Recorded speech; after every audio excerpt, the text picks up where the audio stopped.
साथियों नमस्कार। जैसा कि आप लोगों को पता है कि जूनियर एडेड शिक्षक भर्ती को लेकर इसमें बहुत गर्माहट है। जूनियर एडेड शिक्षक भर्ती को लेकर उसको बनाया जा रहा है, ऐसा है कुछ भी नहीं। देखिए, अगर जूनियर एडेड शिक्षक भर्ती को लेकर कोई डबल बेंच जाता है तो हम लोग कैविएट दाखिल किए हैं, उसके माध्यम से हम लोगों को चीज़ें पता चलेंगी और जैसे पता चलेंगी तो हम लोग आपके सामने आएंगे।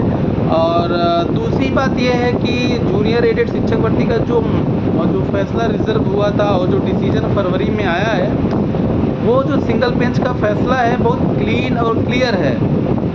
तो इसलिए इतनी जल्दबाजी से कहना कि डबल बेंच में जाएगा, स्टे हो जाएगा, तमाम प्रकार के जो स्टूडेंट कयास लगाते हैं, वो ये स्वाभाविक सी बात है। अगर कोई एक तो भर्ती हो नहीं रही है, अगर कोई इसमें कह देगा, अगर कोई भी जो थोड़ा बहुत इस भर्ती से जुड़ा है, अगर सोशल प्लेटफॉर्म में कह देगा कि भर्ती में लोग डबल बेंच में जा रहे हैं, तो वो घबराहट स्वाभाविक सी चीज़ है, सभी लोग के अंदर आ जाएगी। लेकिन अगर आप पहले जो सिंगल बेंच का डिसीजन अगर आप उसको पढ़ेंगे, देखेंगे, तो बहुत साफ सुथरे ढंग से डिसीजन आया है। और ऐसा डिसीजन आया है कि मान लीजिए बाई दफ़े अगर वो जाता भी है तो ऐसा नहीं है कि स्टे लग जाएगा तो भर्ती और लंबी चलेगी, ऐसा कुछ भी नहीं है। पहली बात तो ये याचियों के संपर्क में लगातार हम हैं, अभी तो ऐसा कोई नहीं है जो जाने की सोच रहा है। और अगर कोई जाएगा भी तो कोई कह भी नहीं पाएगा, क्योंकि देखिए अगर कोई जाएगा भी तो उसको कोई रोक भी नहीं पाएगा, सबके अपने अपने अधिकार हैं। लेकिन इस प्रकार से सिंगल बेंच का जिस प्रकार से स्पष्ट डिसीजन आया है, उस डिसीजन को देखकर कोई भी नहीं जाएगा और उनको जाना भी नहीं चाहिए। जिस प्रकार से एक एक लोगों के OMR को लगाया गया है और उनकी गलतियों को दिखाया गया है, जो कि उनकी गलती थी। और आप लोग देखे ही होंगे, कई वीडियो में उसको बताया भी जा चुका है, बार बार उन चीज़ों को बताना सही नहीं है। दूसरी बात, तो कुछ लोग हमसे कह रहे हैं सर 2 गुट हैं जो इस भर्ती में उलझा के फंसाना चाहते हैं। मैं किसी भी न तो किसी ऑर्गेनाइजेशन का नाम लूँगा, ना ही किसी व्यक्ति विशेष का नाम लूँगा। देखिए, आप लोग जब इतना समझते हैं कि कोई इसमें आपको बहका रहा है या फिर आपको फंसा रहा है, फिर आपको वही लोग आएंगे फिर बताएंगे कि भर्ती हो रही है, नहीं हो रही है, कोर्ट की अपडेट देंगे। तो आपको जब पता है चीज़ें हो रही है तो आप उनसे दूर रहिए। और दूसरी बात, हम ये कहेंगे कि जिनको हमसे कई लोग कहे हैं कि हमारे ही टीम के साथियों ने कहा है कि CP भाई, कुछ लोग कहते हैं कि आप आरोप लगाते हैं, उनको ऊपर प्रत्यारोप लगाते हैं। देखिए, मैं आज फिर कह रहा हूँ कि मैं कोई आरोप प्रत्यारोप नहीं लगाना चाहता हूँ और ना ही मैंने कभी लगाया भी है। मैं ये कहना चाहता हूँ कि ठीक है, अगर लोगों को ये लगता है कि हमारी गलतियाँ उजागर हुई हैं, हमारे कुकृत्य सामने आए हैं, तो देखिए, अगर आपने सीधी सी बात है, अगर आपने पैसा लिया है तो उसके लिए आपको काम करना पड़ेगा।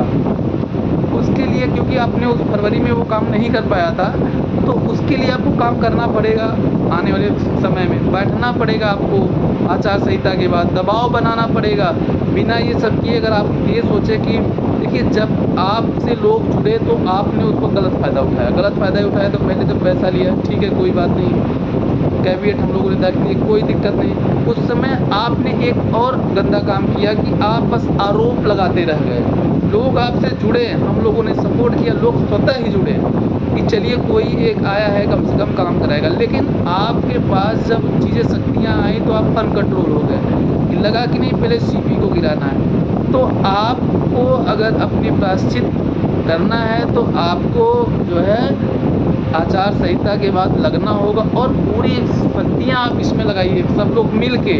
नहीं तो आप जान लीजिए, सभी को पता है किसका कहाँ चयन हुआ है, किसका नहीं चयन हुआ है, कौन भर्ती के लिए लड़ रहा है, कौन नहीं। इसमें जो आम अभ्यर्थी है वो पीछे जाते हैं, जिनकी उम्मीदें हैं। हम ऐसे कई लोगों को बता रहा हूँ जो महिला अभ्यर्थी हैं, जो इतने परेशानी में है कि ये भर्ती हो जाए, बस उनके लिए ये भर्ती बहुत कुछ चीज़ें हैं। लेकिन कुछ नेताओं के लिए, जिनको ये लगता है कि ये भर्ती हमारे लिए अखाड़ा हो गया, इसका राजनीतिक मुद्दा बनाया जाए, इसको राजनीति के तौर पे लिया जाए। आप उन महिला अभ्यर्थियों के बारे में ज़रूर सोचिए जिनके लिए ये भर्ती उनके जीवन से बढ़कर है। जीवन से बढ़कर तो कोई भी चीज़ नहीं होता, लेकिन ये भर्ती ऐसा है कि उनके जीवन से बढ़ के बन गई है। तो आप उनकी भावनाओं का सम्मान करिए और उन लोगों का सम्मान करिए जिन्होंने अपने जेब से पैसा, अपने जो है जो पैसा आपको चंदे के रूप में दिया, अपना काट के आपको 500 रुपये या 1000 रुपये या फिर 200 रुपये, 50 रुपये, जितना भी दिया, वो एक विश्वास के तहत दिया है। तो उस विश्वास को आप जीतिए। आप ये मत सोचिए कि कोई आरोप लगा रहा है, नहीं आरोप लगा रहा है। अगर आप अच्छे काम करेंगे, लोग जुड़ेंगे। जूनियर एडेड की जनता नहीं, हर एक जब कोई अगर नेतृत्व करता है तो लोग विरोध और उसका सपोर्ट करते हैं। तो आप हर एक जगह देख लीजिए, आप ये सोचिए कि हम जो है हमको सभी लोग आजीवन सपोर्ट करें, कभी हमारा कोई विरोध ना करे, तो लोकतंत्र नहीं राजतंत्र में भी ऐसा होता है कि लोग विरोध करते हैं। यहाँ पे नर क्या भगवान को भी लोग विरोध करते हैं, लोग आलोचना करते हैं। तो ये आप ये सोचें कि कोई हमारा आलोचना कर रहा है, कोई ये कर रहा है, तो आप अपना रोना रोएंगे तो ऐसे काम नहीं चलेगा। ठीक है, सभी लोग एक बार फिर से जूनियर एडेड शिक्षक भर्ती के लिए प्रयास करिए आचार संहिता के बाद। नहीं तो देखिए, मैं फिर कह रहा हूँ कि डबल बेंच का ऐसा कोई भी किसी का प्लानिंग नहीं है। अगर होगा तो पता चलेगा, तो बताया जाएगा। और इतना आसान भी नहीं है कि अगर कोई डबल बेंच गया तो पहले हम लोगों को पता होगा, क्योंकि हम लोगों ने कैविएट दाखिल किया है। और सिंगल बेंच का डिसीजन बहुत साफ सुथरा आया है, उसमें बहुत एक लोग का OMR लगाया गया है, उनकी गलतियों को दिखाया गया है। तो ऐसा कुछ भी नहीं है कि स्टे लग जाएगा, कुछ भी नहीं। आप जानिए कि आचार संहिता के बाद अधिकारियों से मिलना जुलना बैठना, बस यही एक विकल्प है, भर्ती हो जाएगी। बाकी ये माहौल बनाना कि ये हो रहा है वो हो रहा है, जूनियर एडेड की जनता वैसे भी परेशान है, उनका BP हाई और लो मत कीजिए कोई भी। केवल एक है कि आपको अगर लगता है कि हमको आलोचना करना है, किसी को उल्टा सीधा बोलना है, तो आचार संहिता के बाद जाइए, धरना दीजिए और सब अनवरत धरना दीजिए और जिसको जो बोलना है बोलिए। सबका सपोर्ट रहेगा, सबका सपोर्ट रहेगा। और आप जान लीजिए, जिस दिन जो आ गया कोई, मैं तो बार बार कहता हूँ, जिस दिन भर्ती पूरा होगा कोई किसी को नहीं पूछेगा। इसलिए मैं जूनियर एडेड के साथियों से कहूँगा कि तुरंत पैनिक और परेशान हो जाते हैं कि क्या हो रहा है जूनियर एडेड में। कुछ नहीं हो रहा है अभी, आचार संहिता होगी। अरे देखिए, अधिकारी कहते हैं कि जुलाई तक करा देंगे, लेकिन हमको लोगों को कैटलिस्ट का काम करना पड़ेगा, हमको लोग को उत्प्रेरक का काम करना पड़ेगा, हमको लोग को अपनी बात बतानी पड़ेगी, हमको लोग को उनको याद दिलाना पड़ेगा कि साहब हमारी भी भर्ती है। तो ये सब चीज़ें हैं, इन सब चीज़ों को अगर ध्यान में रखेंगे तो भर्ती निश्चित तौर पे होगी जल्दी। देखिए, भर्ती उन लोगों के लिए बहुत ज़रूरी है जो अभी कहीं नहीं, मतलब नहीं हो पा रहा है या भर्ती नहीं आ रही है। ज़रूरी तो सबके लिए है, क्योंकि भाई जो लोग बाहर हैं उनको भी ये लग रहा है कि हम जल्दी से इसमें चयन हो, तो हमारा चयन हो। तो समस्या ये है कि सभी को, और एक चीज़ और है, मैं ग्रुप कल खोला था, हम जल्दी ग्रुप खोलते नहीं, तो उसमें एक लोग ने लिखा था कि इस भर्ती में आप किसी को नेता मत मानिए।